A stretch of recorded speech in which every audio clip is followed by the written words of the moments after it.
இஸ்ரேலில் குவிந்துள்ள வெளிநாட்டு பறவைகளுக்கு பறவை காய்ச்சல் உறுதி செய்யப்பட்டுள்ள நிலையில் சரணாலயத்தில் முகாமிட்டுள்ள கொக்கு மற்றும் நாரைகள் துடிதுடித்து உயிரிழக்கும் வீடியோ காட்சிகள் அதிர்ச்சியை ஏற்படுத்தியுள்ளது.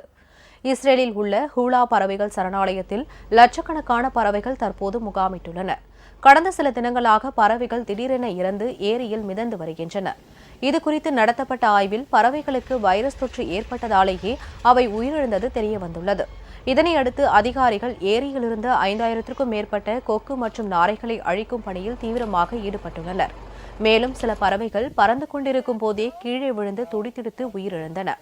முன்னெச்சரிக்கை நடவடிக்கையாக பறவைகள் சரணாலயத்தை சுற்றி பார்க்க வரும் பார்வையாளர்களுக்கு கட்டுப்பாடுகள் விதிக்கப்பட்டுள்ளது.